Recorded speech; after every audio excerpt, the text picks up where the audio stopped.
Well, today is the last Sunday of April. Last Sunday of April. Last Sunday of April, this is Worldwide Pinhole Photography Day. I gotta get something going.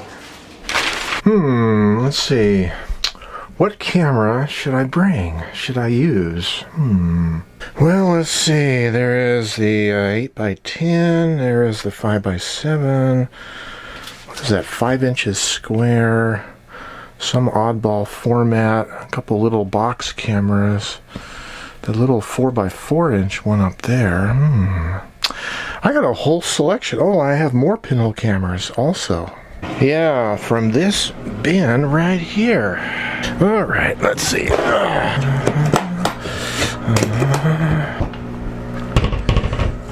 Let's see. I don't want to shoot a whole roll of film today. There's this Samsung cell phone box camera. This 9-hole grid camera. There's a triptych camera. Oh yeah, my paper roll film camera. That's kind of cool. There's more of them. Oh, the carousel camera. Carousel camera. That might be fun. So many cameras to choose from, so little time. This is one of my first box cameras, but it's missing the pinhole. I'm gonna have to think about this. And then there's this kit camera that Ryan Adney designed that I put together. That might be a good option. Well, let's see. I also have to think about, do I want to do paper negatives or do I want to do Harman direct positive paper? It might be fun to do some Harman paper. I haven't done that in a while.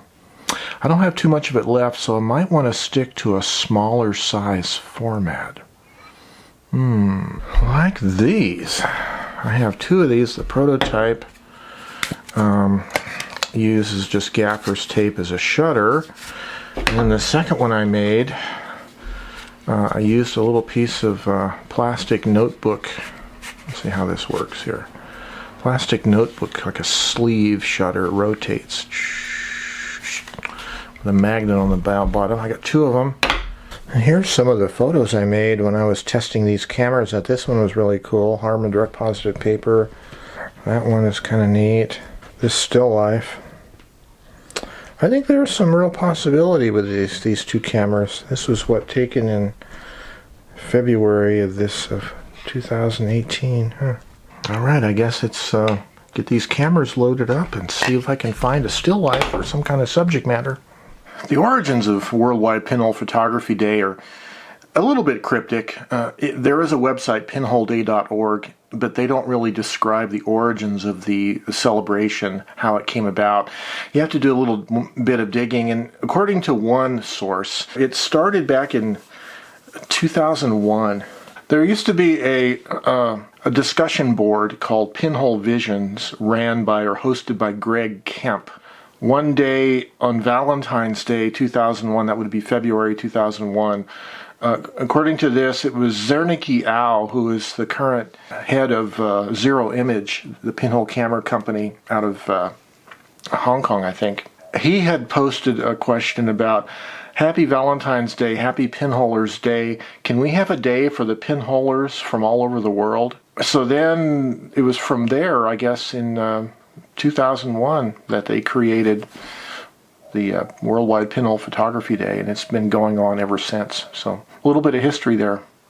Okay, I have a little mental list I need to make of what I need to bring. So I'm going to bring 2 of these cameras. I'll have 2 images to shoot. So I have to load these up in the darkroom with Harman direct positive paper. I'm going to need some kind of a tripod and a mounting base. Now this prototype camera does not have the magnet on the bottom. This one does. I'll have to find one of my little wooden plates with a bungee cord to hold the camera in place. I'll need my light meter calculator usually to figure the exposure the way I do it. I need a tripod.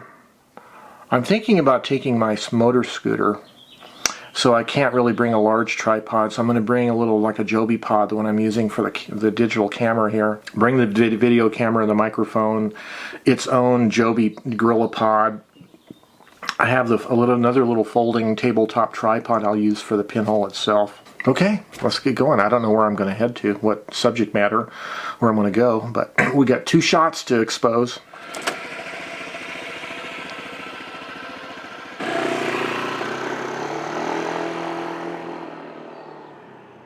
Well, here we are at the Alameda open space area, and it looks like the fire danger is high today. We're going to go on a hike here down by the Rio Grande. The bike trail that's also shares with joggers, runners, equestrians. Let's go this way. Hey there. So this is an acequia. Its heritage dates back to the Spanish era. Anyway, this is an old irrigation system. Comes from the Rio Grande, sluices that they open up and they let water in. This in turn feeds various people's property who are growing crops of various kinds, alfalfa, etc. Pretty nice setting. Okay, so this is currently a walking bridge and a bicycling bridge and a equestrian bridge across the Rio Grande. This bridge was built back in the 1930s. It used to be the main bridge, the Alameda Bridge. But back in sometime in the mid-1980s, they added a new Alameda Bridge, widened it. They had to take over some property in the valley here, people's property, to make a right-of-way. Then they turned in the old motor bridge into a non-motorized bridge. And this is a satellite antenna. What is it, a Yagi of some kind? They have a box here that measures the height, I guess, of the Rio Grande River at this point and sends it via satellite to somewhere else. I believe this is the actual feed horn box that measures the height of the river. So this part of the Rio Grande, there is a large island off here to the left, and so this is the east branch of the Rio Grande. There's the east bank of the Rio Grande. On the other side of this island is going to be the west fork of the Rio Grande. And in this island in the middle of the Rio Grande, there's quite a bit of vegetation, including this Russian olive tree that's higher than the bridge. Anyways, there's the west bank of the Rio Grande. A year ago, that would be the spring of 2017, we had a record runoff, spring runoff. I guess Colorado, the mountains of northern New Mexico got some really good snowpack. This year, not so much. It's going to be a really bad drought this year, but this is pretty much late April. We already have sandbars forming, the water level's already dropping, so we didn't get much of a spring runoff compared to last year. But this is the west fork of the Rio Grande. There's the west bank of the Rio Grande, which is where I'm going to head down in the tree line there in the bosque, the river forest, and we're going to go find some compositions to expose on our pinhole camera. Well, here we are underneath the footbridge, the old Alameda Bridge, and in the distance is the Sandia Mountains. So there is a boat landing area where you can put in a canoe or whatever, a raft down there. There's the bridges and mountains. And there is this trail. It runs along this flood control berm and another acequia that's for irrigation running along the west bank of the Rio Grande. Popular with fishing. Well, I'm walking through the edge of the river here along the bosque, and I come across this little Y-shaped forked dead tree. There's a lot of dead trees here in the forest, because this is a Rio Grande Cottonwoods, and back before Europeans came to America and dammed up the Rio Grande, in the spring when the snow melt would happen, the banks of the Rio Grande would overflow, flood all this area, and these trees all got their roots flooded annually. And that's kind of how the cottonwood trees regenerate. But that flooding, the annual flooding, hasn't happened for probably 100 years because of settlements along the Rio Grande that don't want to get flooded. So we have the U.S. Army Corps of Engineers and all kinds of dams and et cetera, et cetera. So, and that being said, there's a lot of deadwood here in the forest. So I'm thinking this might make an interesting little pinhole composition. There's a little ledge right here. I might be able to set my tripod on and shoot the other part of the tree with a pinhole camera. So let's see how that works. Okay, I guess I'm going to get my tripod set up. I'm going to drop all my stuff here. Let's see here. Let's start with my first pinhole camera, F160. I think I'm going to reverse it. I think the leg of the tripod might just get in the way. Slightly down like that. Okay, I'm going to rate the Harman paper at ISO 10. Let's power up the meter. ISO 10. Let's do a reflected reading. And at F90 it's 2 seconds. So F160, divide by 90, square it, times 2 seconds is 6.3, so 6.5 seconds. And it looks like I didn't bring a stopwatch with a second hand, so I'm just going to do the old 1/1000, 2/1000 bit.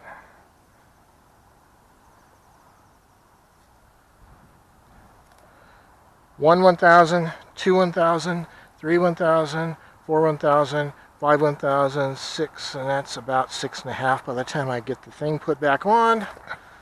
All right, let's get all this packed up. I'll record my exposure in my notebook here, and we'll move on to another possible area. Well, here we have a nice view.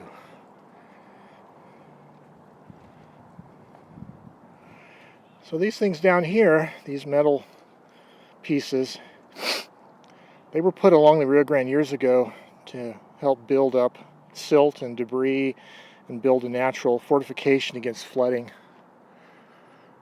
Actually, we could use a little more flooding these days in the Rio Grande. Well, this might be an interesting composition. I'm only brought 2 exposures with me today, but so the mountains are in the distance, but I have a really wide-angle camera, so they're going to be really small. And then the foreground is kind of just plain water.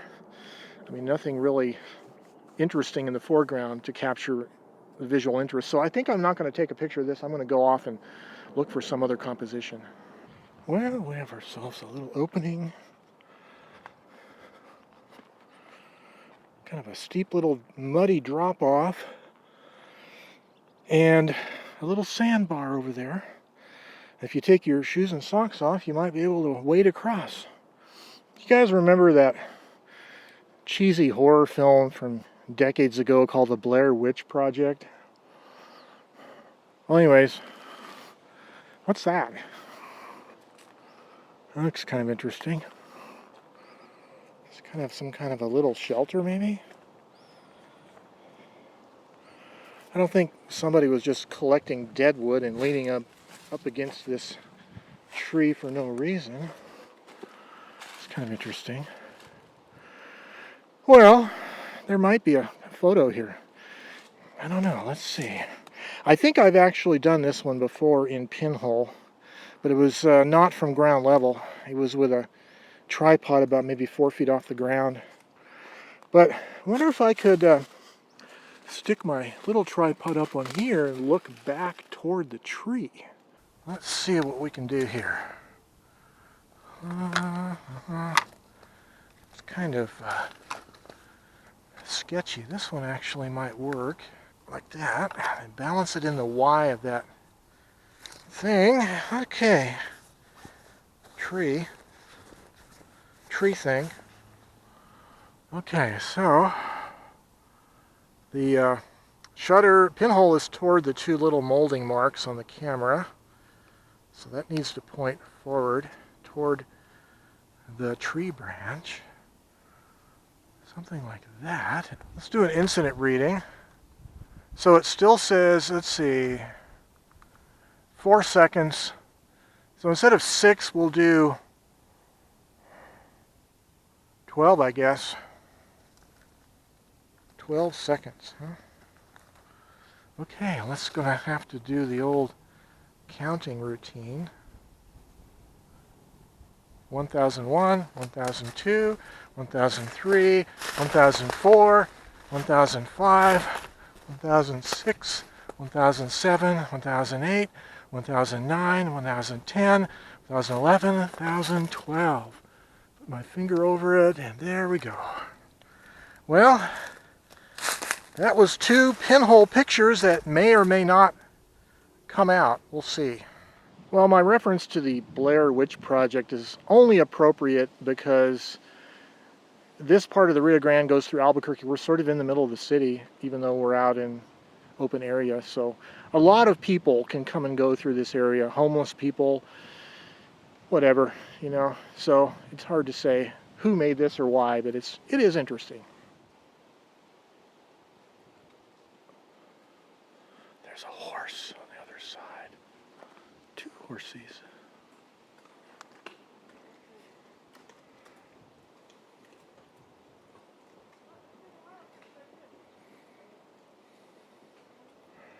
I didn't want to spook them.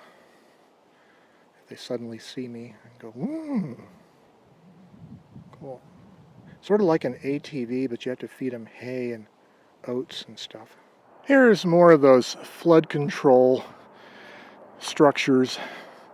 They kind of look like giant jacks. Remember the kids' jacks? But they're connected with wire, and they're designed to collect debris if there's a massive flood and build up a natural obstruction to contain the flooding. Although in the last few decades I don't see much flooding in the Southwest, the way the climate is. All right, heading back to the scooter. All right, you are here. Here is the footbridge, here is the traffic bridge, which are right here, respectively, hence the traffic noise.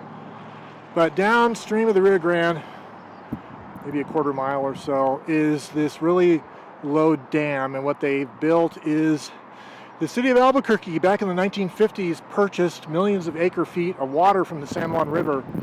Then the federal government built a canal or diversion connecting the San Juan with the Rio Grande. Now Albuquerque can pump water out of the Rio Grande, inject it into the underground aquifer from here. That's what this little low dam is.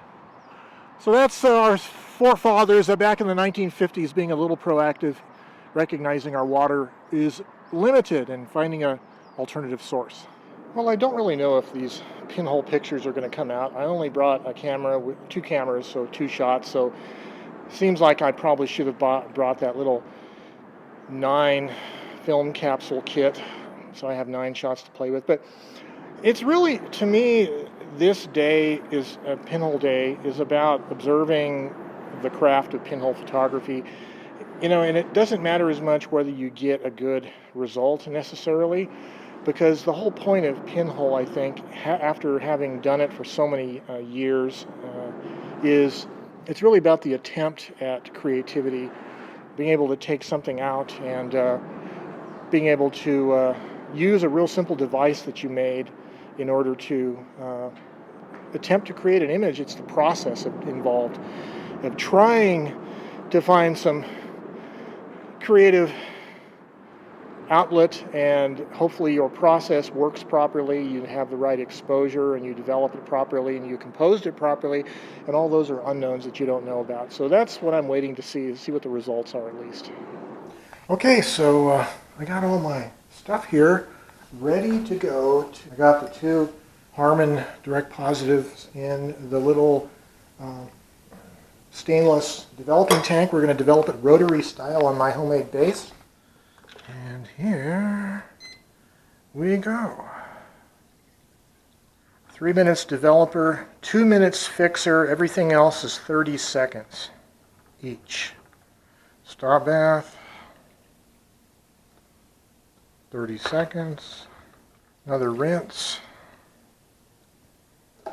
30 seconds. Fixer for 2 minutes. Okay. Final rinse 1. Final rinse 2. It's not really final rinse, it's just post-fix rinse. Alright, let's see what we get after all our trouble. Hey, it looks like we got some pictures. And hey, they're rinsing right now in the sink.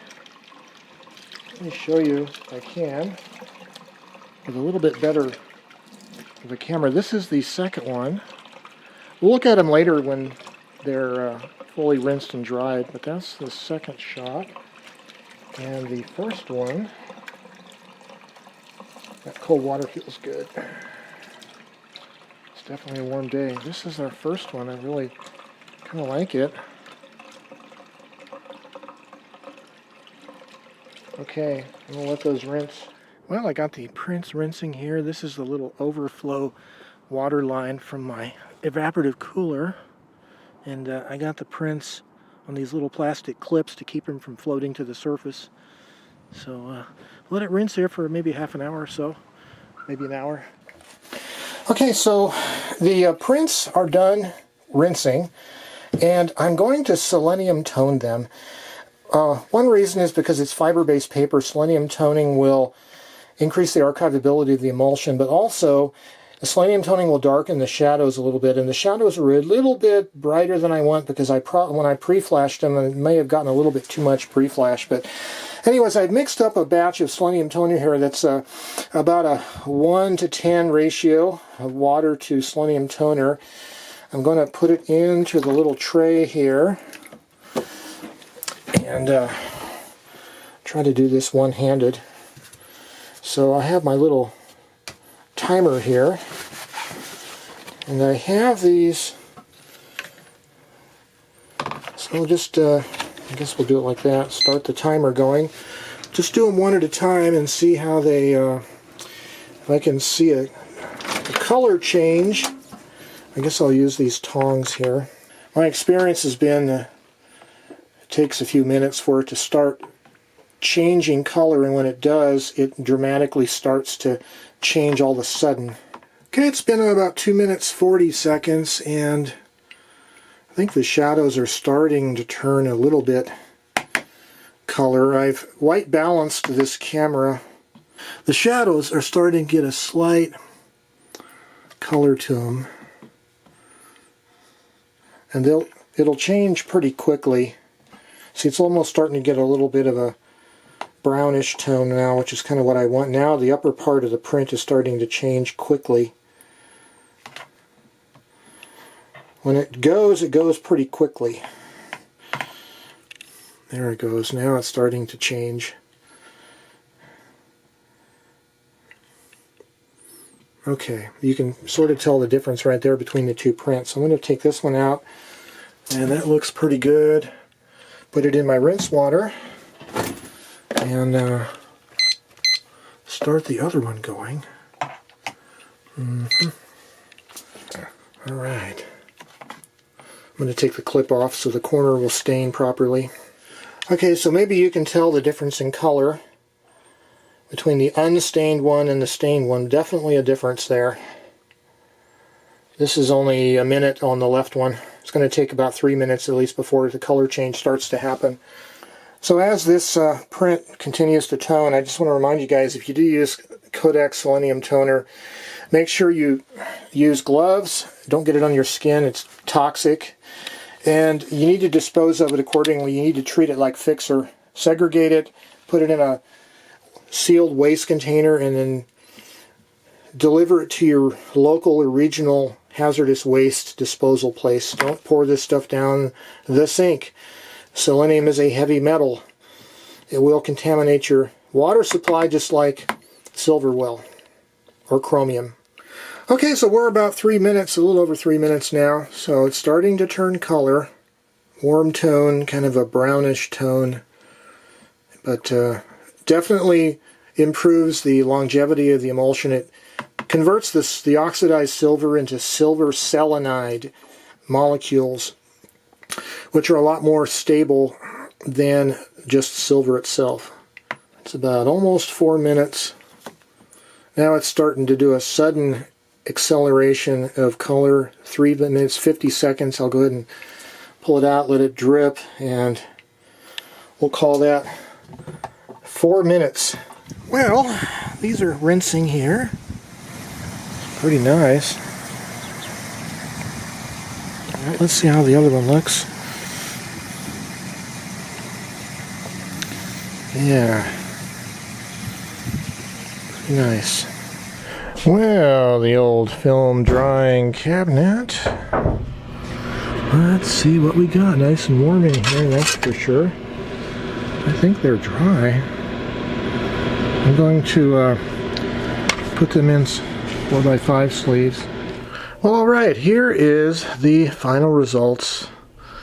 So this is the prototype camera, which I think is f160. The other one is f150.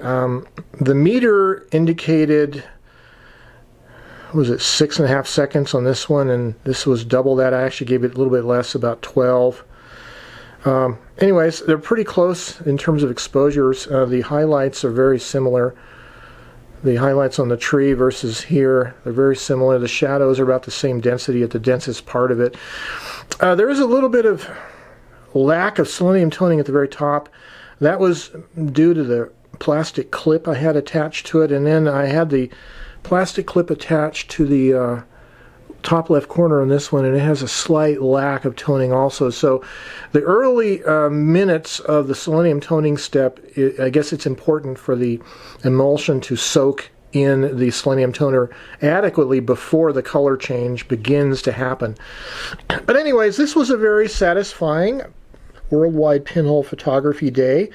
Went out with only 2 images to make, and I got, I think, successful images of both. Kind of illustrative of the Rio Grande Bosque in Albuquerque, how it's changed over the last century, as I've described earlier. But I'm really happy with these prints. This is the first time I've done selenium toning in a long, long time. I ordered a new bottle of selenium toner recently from Freestyle Photo. So, anyways, that is a successful Worldwide Pinhole Photography Day for 2018.